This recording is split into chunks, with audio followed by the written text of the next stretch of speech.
Get ready with me while I tell you about the time I saved my family from getting shot. So when I was a kid, we went on a couple of family holidays to America. And this one time we were in New York and we were staying in like the center of Times Square. So we'd just finished up at dinner, and a little bit of a backstory. When my parents were together growing up, they absolutely like never drank alcohol, like hardly ever. And I really liked that, because every time adults would drink alcohol, I used to get like super freaked out as a kid. So anyway, this one night that we went out for dinner, my parents had a drink each because they were on holidays and they just wanted a drink. And they most definitely were not drunk, because like my sister and I were only like kind of young at the time, so like there's no way that they were gonna drink in a different country like with their kids, you know. But like they just had like one drink with dinner, like a leisurely drink. Nothing wrong with that looking back at it now, but at the time I was like super freaked out because I was a kid. So we leave dinner and we're all walking in Times Square, and everyone's just like laughing and having a good time except for me. I'm the baby of the family, and obviously like when you're the youngest, you kind of get like tired the fastest because you're so young, and I was a kid at the time, so I was just like super grumpy, super over the day, and like really mad at everyone. So everyone in my family was laughing and like having such a fun time while we're walking through the streets of Times Square, and it was making me even more angry because I'm like, why are you having fun? Why are you laughing? I'm grumpy and I'm tired and I want to go home. So then my family decides that they want to go out and get dessert, because for them the night's not over, like they're having a good time on holidays. Let's go get dessert. So we start walking towards like the dessert place that they want to go. It's like on one of the main streets of New York. I do not remember which street it was, but it was definitely like one of the like inner CBD parts. Me being the absolute grumpiest little 11-year-old ever, I start crying and just having like a little bit of a hissy fit because I am way too tired to be out right now. So I kind of put my foot down and I'm like, you know what, you guys have had a drink, and at that age when someone had a drink, I thought that they were drunk, but they absolutely were not. But at the time I put my foot down and I'm like, absolutely, I am not going to get dessert with you guys. We need to go back to the hotel and we need to go back ASAP. And because I was obviously like 11, I couldn't like stroll the streets of New York by myself, and I was like a scared 11-year-old. Like these streets are so busy compared to like Australian streets. So we get back to the hotel and we all go to bed, and like we don't really think anything of it. And then the next morning we wake up and we turn on like the little hotel TV, and the American news is on. And I am not kidding when I say at the exact same time that we were walking on the street to the dessert place, there was a man outside of the dessert place with a gun pretending to like shoot people. The American police officers were trying to catch this man because obviously they didn't want him to do like any harm on the street, but they didn't know that he had a fake gun. They thought he had a real gun.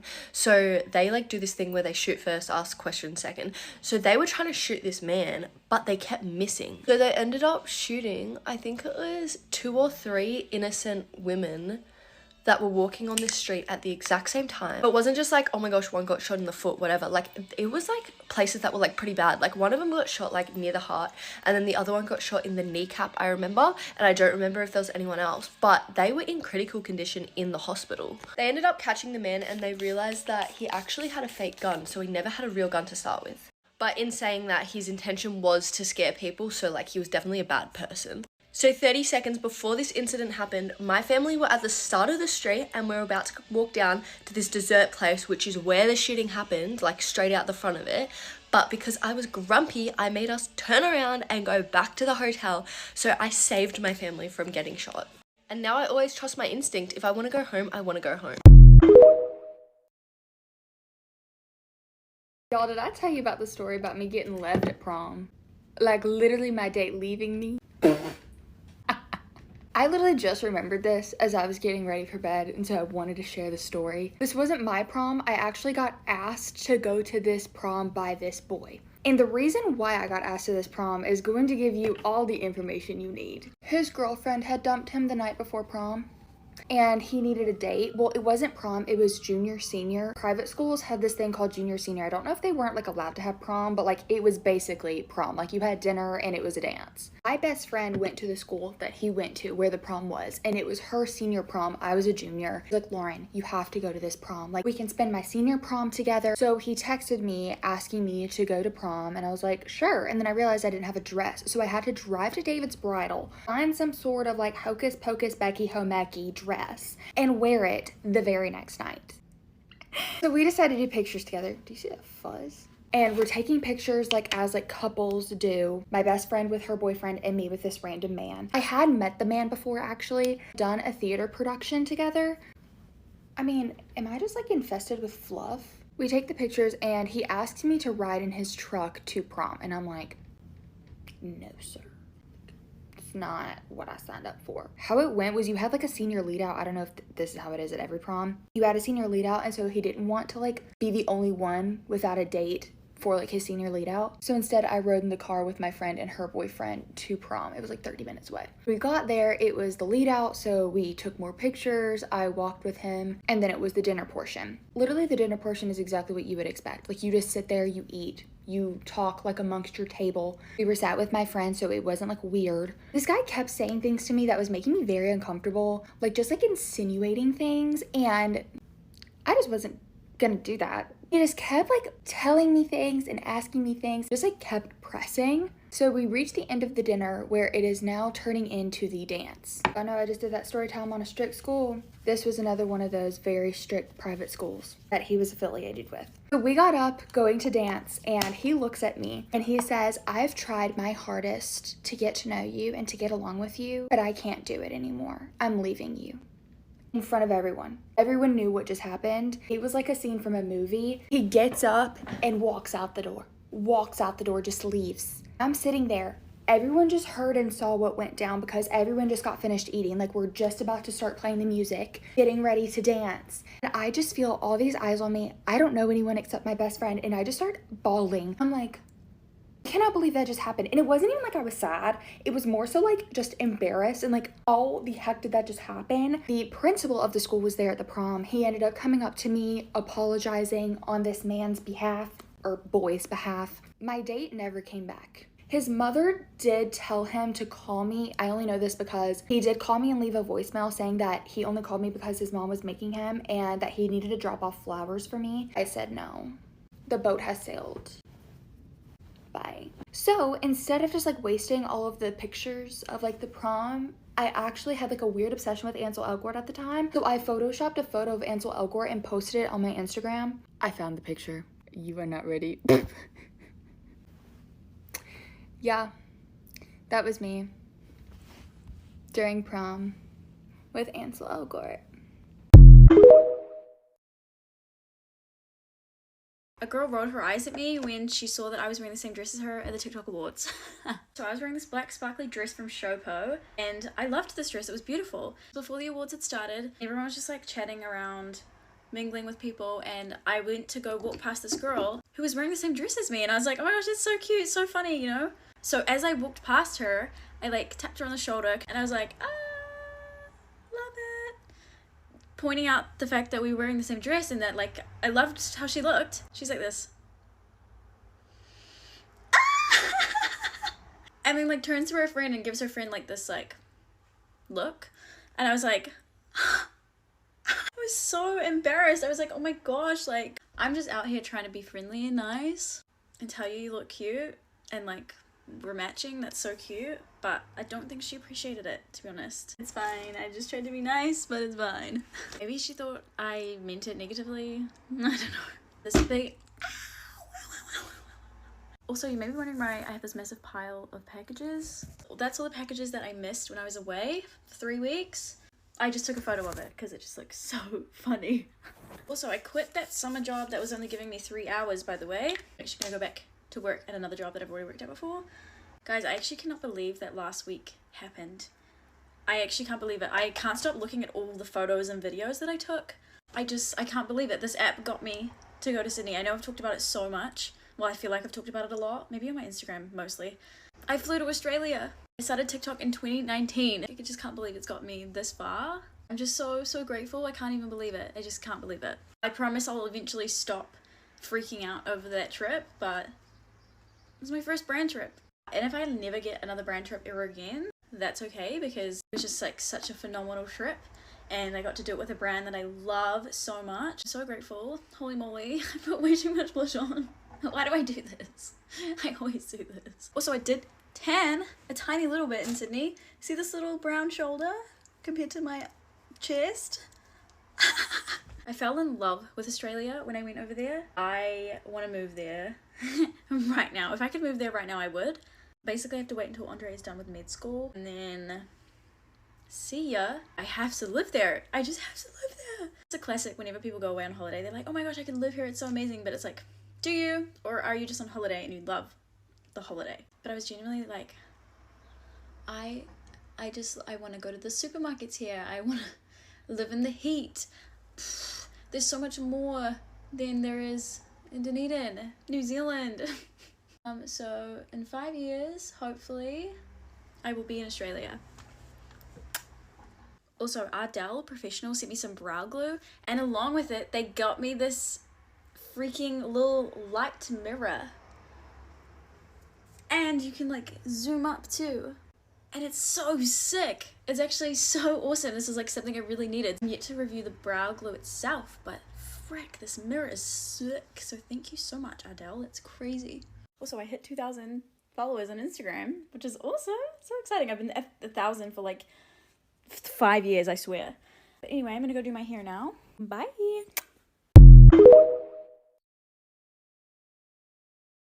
My best friend's boyfriend wants to cheat on her with me. She has no clue yet. Haven't sat down and talked about my personal life in so long. To give some context, she's one of my closest friends, and she's always talking about her boyfriend, like, and how cute he is with her. She just loves him so much. But recently, he's been ghosting. He doesn't get why, and that's when it all started. She invited me to go hang out with them, and I was like, yeah, cool. Like, what could go wrong? And honestly, I was not feeling it that day. I woke up and I had bad hair day.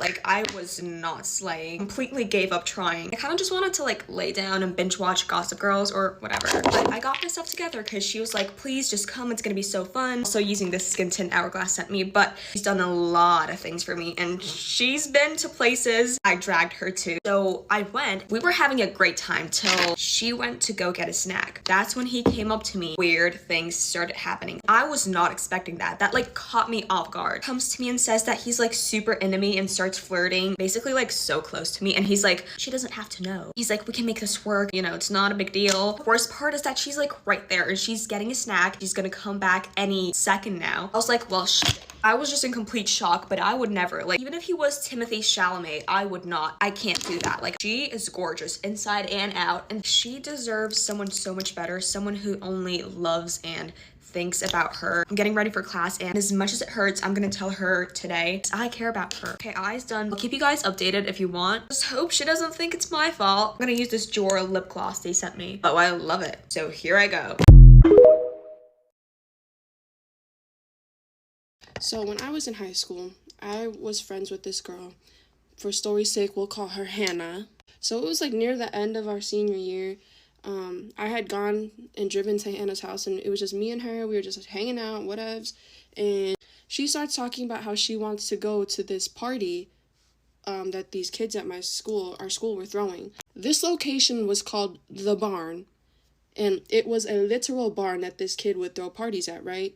So I had never been to the fucking barn ever in my life. I never had fucking planned on going there, solely based on the fact, so the friend group that would throw parties at the barn, I didn't agree with the ideology. Frankly, I didn't even like any of them as people either.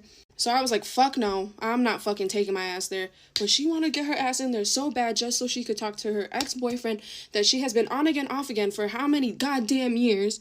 And at this time, he was with a completely different bitch, you know? So in my head, I was like, there's so many things wrong with this situation and so many things that could go even worse. So me being me, just trying to please my friends, I was like, fine, we'll go, but I do not want to stay long at all. Like, just do what you need to do. Like, we need to be there like an hour max, maybe 30 minutes max. So I had hit up like 3 of my other friends to come with us because, like, again, like, I don't really know anyone at this fucking party, not really friends with any of them, don't like most of them.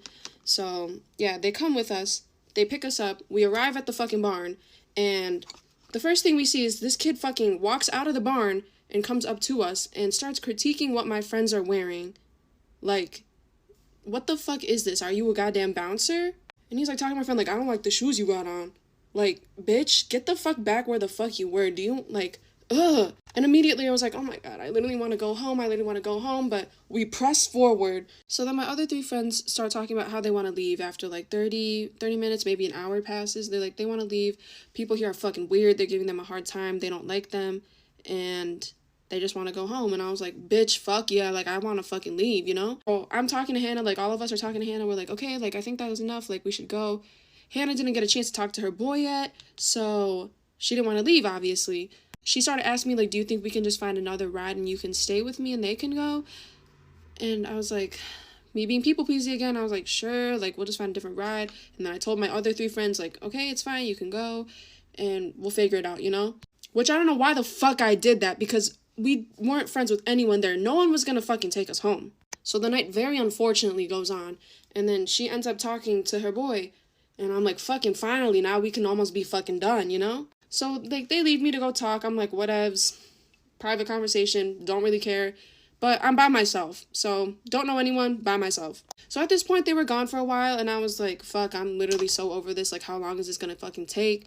And I had went to where they were talking. They were, like, in the back of the barn, fucking back of the barnyard. And I go up to them, I'm like, hey, guys, like, what's going on? Can I join you guys? Because literally, the whole entire time they were talking, I was, like, walking around this kid's fucking house. Like, literally a stranger's home. I'm just walking around, looking around, went in the barn, went inside their house, and I was like, wow, this is nice, you know? Hannah then tells me, she's like, the conversation's, like, really private, like, can you, like, go somewhere else? And I was like, fine, because I have nowhere else to go anyways. So I did what I was told, trying to fucking, like, help my friend, and I just sit on this kid's fucking porch by myself, and I'm like, whatever, I'll just wait. And then this girl comes up to me, and she's fucking, like, stumbling all over the place, and I'm like, oh my god, what the fuck? And she, like, grabs onto me and everything, and I'm, like, trying to help her up and everything. And I ask her if she's okay, and she's, like, telling me all the shit she was doing and everything like that. And I looked at her face, and I was like, oh, my God, this girl, it looks so young. And I asked her, and I'm like, hey, how old are you, by the way? And she's like, oh, I'm in 8th grade, like, I'm 13. And I told her, I was like, bitch, we are literally seniors, like 17, 18-year-olds. And I was like, dude, I should have known. I should have never fucking come here. And I was telling the girl, I'm like, oh my god, what you need to do, you need to call your mother. You need to go home. I don't care how much trouble you're gonna get in. You cannot be here. And at that point, I was so fucking uncomfortable. So then I went back to Hannah, and I was like, please, can we, like, go? I'm so uncomfortable right now. Literally, a fucking preteen came up to me just now. And she continues to, like, shoo me away because she's still talking. So I'm getting fucking irritated. So I walk into the house, like, fucking storm into this person's fucking house, and I see a girl that I have, like, fucking art class with, you know? And I start talking to her. I'm like, hey, girl, like, how you doing? Blah, blah, blah, blah, blah. And she's like, hey, like, blah, blah, blah, like, oh my god, I didn't think you'd be here, you know? Like, you know how bitches be, you know? So I'm talking to that girl, and then all her little cheerleader friends come over, too, and start talking to us because they were all going home together. And that's when I slip in. I'm like, hey, guys, like, real talk, like, do you think I can catch a ride with you guys? Because, like, my friend is still talking, I have nowhere to go, and, like, I'm literally, like, just stranded here. And they're like, girl, of course you can come with us. So I'm like, thank God they were fucking there that night. So then I walk back to the porch, and, like, the fucking little girl is, like, on her phone and everything like that. She's like, my mom's gonna come pick me up. Okay, I sat there, and I waited for her mother to come get her, and I talked to her mother. I didn't even know the fucking girl's name, but I was like, I don't know why she's here, but people here are older, and these people are weird, and I'm trying to leave. She needs to go home. So her mom took her home, and then I went to go find Hannah again. I'm like, Hannah, I'm leaving because fuck you, to be honest, for making me do this. Yeah, I'm obviously mad at her, and I just tell her I'm going. And then I leave with all these fucking, like, cheerleader girls. And I tell them to drop me off at Hannah's house, and I get there, and right when I get there, it's fucking 3 a.m. at this point. Hannah then calls me, and she's like, can you please pick me up? And I told her I was irritated, and I was like, dude, I've been wanting to leave for literally hours, because we got there at, what, maybe 10 o'clock? It's 3 a.m. Before I left, too, I literally asked her, I'm like, is it okay if I go? Like, even though I'm fucking angry, I'm like, is that okay, though? You know what I mean? And she's like, yeah, I'll figure it out. She didn't figure it out, so she just asked me. So she made me drive fucking, like, 20 minutes back, because she was mad at me and everything, and I can't deal with people being mad at me before. So I got her, I dropped her off at her house, and I fucking took my ass home, finally. Moral of the story is, it's okay to have boundaries, and you should be able to say no. And that if you are friends with someone who is constantly pressing you for their own benefit and doing things only for their benefit, yeah, stop being friends with them, girl. My parents were supposed to be on a flight that every single passenger died on. It was flight 261 from Puerto Vallarta, stopping in San Francisco and then going to Seattle. And before I start this story, I want to give my sincere condolences to every single person that lost their life on this flight. My parents had gone to Mexico very, very often because they were planning on moving out there, so going on an international trip was nothing to be ever concerned about. This particular morning, my mom got extremely, extremely sick, and my dad chalked it up to being anxiety, and she knew something else was wrong. At this point, it's the morning of the flight. There are no refunds available if they cancel, and my dad is really not trying to miss this flight, but my mom is so sick. She is throwing up. There's no way she can travel. They end up missing the flight, and I'm sure my dad was probably a little bit annoyed, but soon he would be very thankful. On January 31st, 2000, the flight they were booked to come back on crashed. Every single person passed away, including 83 passengers, 3 flight attendants, and 2 pilots. My mom then later found out why she was sick. She ended up being pregnant, had morning sickness, and it actually was not with me. Mind you, I'm an only child. Though my mom did end up losing the baby, that baby's purpose was to save my mom and my dad's life. And then they had me. This is your reminder, if you're feeling down or you're running late or something happens to disrupt plans you already had, maybe it's for a reason. It's literally 3 in the morning right now, so let's get ready for my flight as I tell you guys a story time about this boy. This is the one that I've been bringing up here and there, saying that I was going to make a story time about it, so here we go. So basically, I'm going down to Florida to see my grandparents with my family. However, we also have ourselves some family friends down there too. There's a mom, a dad, a little sister, and an older brother. That older brother is him, and I'm going to explain to you guys how we all met. So my little sister took swim lessons and she met this little girl, which was his little sister. They became best friends, and then our families just kind of like clicked. Well, besides us, because it's always kind of been like awkward. So I supposedly met him when I was like 10, according to my stepmom, but I'm going to start off from where I remember. So I was like 13 and I had a huge crush on this boy. Like broke up with my current boyfriend of 6 months for this boy I just met who lives 13 hours away. I was a little bit delusional. Anyways, every time we would visit, it would be like so awkward and we never really like hit it off. Well, in my eyes, I'm this little girl with like a huge fat crush and he's like a year older than me and he doesn't want nothing to do with me. So this is just like my train of thought, okay guys? Anyways, this time is going to be different. This time though is going to be different. A few months ago, he slid up on my like Instagram story and was like, hey, how you doing? Like trying to catch up and stuff. So then we just started like chatting about like everything basically, and then somehow we ended up texting each other almost every day and snapping and stuff like that. And then a few weeks later, I found out that I was going on a trip, which is this trip, like the trip I'm leaving for today. And so I told him about how we were basically coming down there to visit and stuff. Basically, he said that we should hang out. Then we were talking about doing like a little nice beach day. But then he said he knew like this really pretty like garden, like nature-y place. And apparently it has like a stream and exotic plants and like animals and stuff like that. And I'm like, okay, yeah, like this sounds real romantic. Like nice and like sweet little date, basically. Anyways, I'm leaving today in like 45 minutes. So my flight is like 3 hours long and it leaves at 7 and we should be there by like 10. And then it's going to take us like an hour to get back to my grandma's house. And then once I get myself together, we're going to his wrestling match and I'm going to poop my pants. Like he already asked me when I was coming and stuff like that and told me that he had like this tournament thing going on. But I didn't even know I was going until my stepmom told me legit yesterday. And I'm like freaking out. Like I wasn't expecting to see him this early in the trip. I'm just praying that I'm not going to like embarrass myself and laugh and turn red, even though I most likely 100% will. I don't know like which day exactly we're supposed to be hanging out, if we're even doing that anymore. But I think I'm going to be there for a few days, like a little less than a week, but like almost a week, basically a week. Basically, my stepmom's here now. She didn't tell me she was coming early, so I got to go. I'll update y'all later.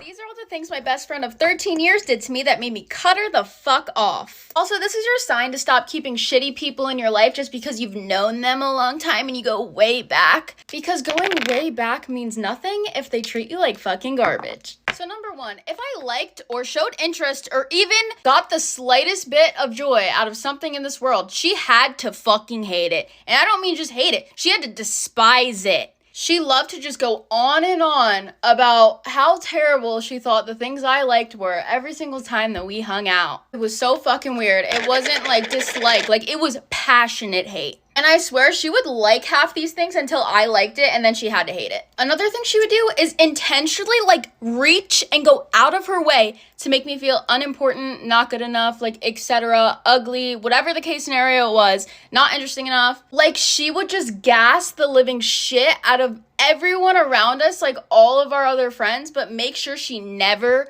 gave a single compliment to me. But when I say gas up everyone else, I mean like worship the fuck out of every single girl in the friend group except for me. I was like, girl, what did I ever do to you? And since she had that cute little era where she hated everything I liked, the only thing I ever really got from her was criticism, whether it was like about how ugly my outfit was or how stupid my style was or whatever the fuck. Like she literally wanted me to know how unimportant she thought I was. Like it was her fucking mission. And that's like a dumbass little thing girls will do if they're like jealous of you or they give you like I want to be you vibes, is they will purposefully just gas up every single person except for you, especially if they think you're like the prettiest person in the friend group or whatever. Not saying I fucking was, but definitely she thought I was because she made it her goddamn mission to make me feel unimportant. But as for the one thing we did have in common, we both always wanted to be YouTubers since we were super, super little. That solidified for me. And it eventually became my full-time job. And like immediately after my channel blew up, she tried to start her own channel, posted like 2 videos, and then fucking gave up. But ever since that, she's been breaking her goddamn back trying to get me to quit. I shit you not, this girl would call me up randomly and be like, I don't think you should continue social media. Like, internet hate can get really bad. Like, out of fucking nowhere. As if I've never, like, gotten internet hate. Like, as if I don't know what it is. Or if I have, like, a really good month with views or something, she'll be like, oh, social media is so oversaturated. Like, I really think you should, like, quit or, like, find something else. And that quote they say, that's, like, the only people that will talk you out of going after your dreams are the people that already gave up on theirs, is fucking accurate. Also, genuine question, like, are you fucking dumb? Like, you think I'm gonna, like, get off the phone with you and be like, she's right, I might get hate, I have to quit? Like, what the actual fuck? I hate when dumbass people call me telling me dumbass shit. Not to mention, when I was going through one of the most toxic relationships of my entire life, like, fully being, like, traumatized, she stopped being friends with me because I wouldn't break up with him. As if it's, like, that fucking easy. And I don't know, I don't care if y'all come for me for this shit. The way I look at it is, I will be there for my friends no matter if I fucking agree with it or if I don't. I'm not afraid to tell them if they're wrong, but even if I think they made a stupid decision, I will never fucking abandon them. After I finally dumped him, obviously she came crawling back into my life, and guess what the situation was? She was in her own little toxic relationship, and I was there for her like a fucking dumbass. Where was she when I was going through mine again? Oh yeah, she fucking left me. Can't even say anything though, because that's my own dumbass fault. Honestly, the list goes on and on forever, but this is getting a little long, so let me know if you guys want a part 2. But always remember, just because you've known that they existed a little longer than the next guy, doesn't mean that they're still not a shitty person.